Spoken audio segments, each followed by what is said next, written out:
vote for a good website was there's one called incentive.com where basically if you as a company, if you've got a problem that you can't solve, you say we've got this technological problem or whatever it is, we'll pay somebody whatever £2,000 if you can solve it. And that's a website where you basically post that on, and then people go to it and kind of like go, well, yeah, I can solve that. I've got a lot of experience so like in that. Like one of those puzzle books for money. Yeah, sort of. Well, it is basically, isn't it? It's a mental challenge. You get some money out of it. This guy, Charlie's, one of his fastest growing site at the moment is one called Rate My Space, which is a bit like kind of Rate My Face, except it's for home decor, and it's still in beta, but they set it up, and in 1 week, one of the bathrooms got 27,000 views. And what you do is you decorate your house, and you go, I like what I've done, so you put it up, and then you just ask for feedback from other people. And people are kind of trolling. People are trolling it, looking for kind of decorating ideas. But what's the commercial point? It's linked to a home decor. Like a B&Q, only in America.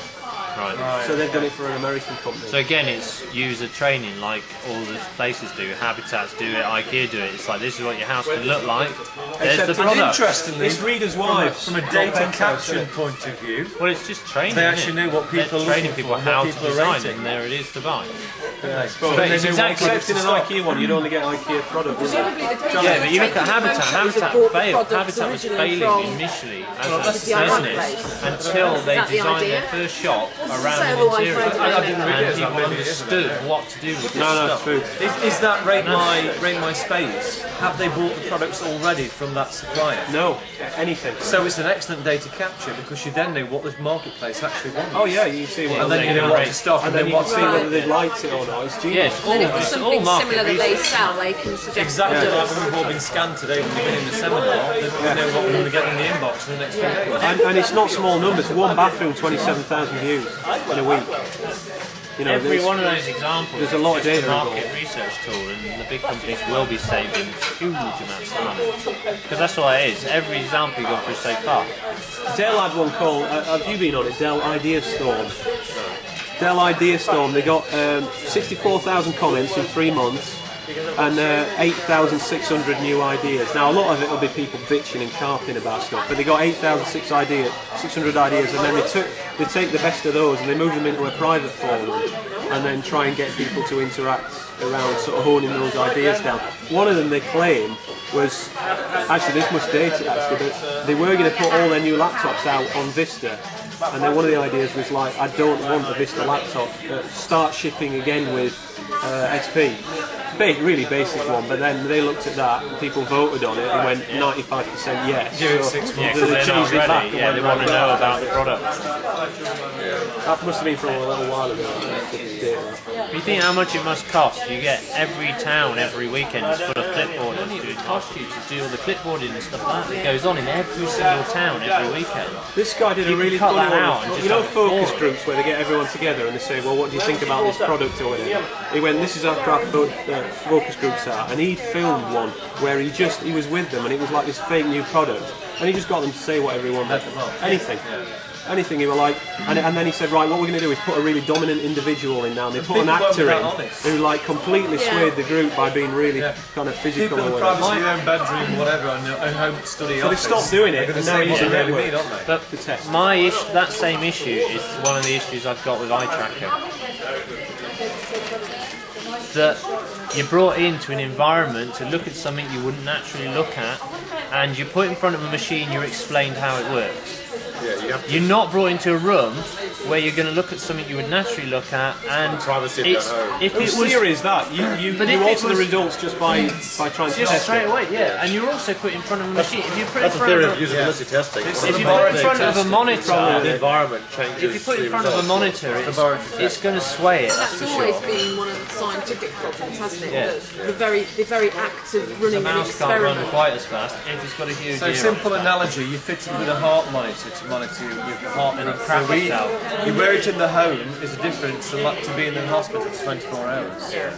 Is that a crude analogy? Yeah, because my issue is you're looking at a screen that's analysing your back, and you're going to be conscious of the fact no possible if you have no idea. An eye tracker was just installed into a system. This is my vote for the best tool that I saw today, as cliched as it was Google's website optimizer. Have you used it, Bill? Yes. Well, basically, it's not a complicated. Yeah, I know it's not a complicated tool at all. But what it allows you to do is do A/B testing and like multivariate testing, which is basically serve a similar home page but change something on it, and then serve one page some of the time, and then serve the other page with the kind of widget changed in shape or a bit of extra content, or change it a single headline or whatever, and actually observe the stats of the two of them. How does it actually work? Do you actually, is it doing the switch for you, or are you physically uploading and going, right, okay, let it go, and then physically changing the home page? I've looked at it. It's definitely worth a look at. I mean, of all the Google stuff that I saw today, that was the one where I thought, yeah, that's superb, because we talk about content changing and changing stuff on your website and improving it, but actually we've no way of doing it. Yeah. This is kind of, I always thought website optimization was just about SEO really, the term, but actually website optimization is more about testing changes in layout and put a little new star around something, and just put it on the website and use website optimizer in Google to let it switch the pages out It's an for you interesting and one, blind because test it and see whether it's better or what is the worse. point of having a search engine optimised site that appears at number one, and yet when the people find it, they look at the content and they haven't got a clue how to actually navigate it? Because search engine optimisation doesn't necessarily involve navigation and usability, does it? Not at all. Yeah. Well, you've got to It's search. just based on content. You got to serve, when you're writing content, you've got to serve three masters. One of them is Google, because you need to get it up in Google. Second one is to keep your audience interested. Third is to embed enough commands into it that they actually will read to the end and then take the action you want them to take.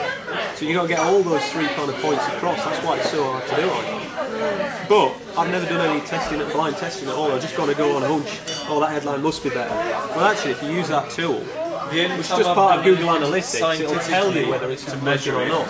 Is page titles. I have an imbalance of more questions now than answers, which is not ideally what I wanted, but I have got two answers to two particularly pertinent things relevant to my business. Which for what? Video content, in particular, and user interactivity.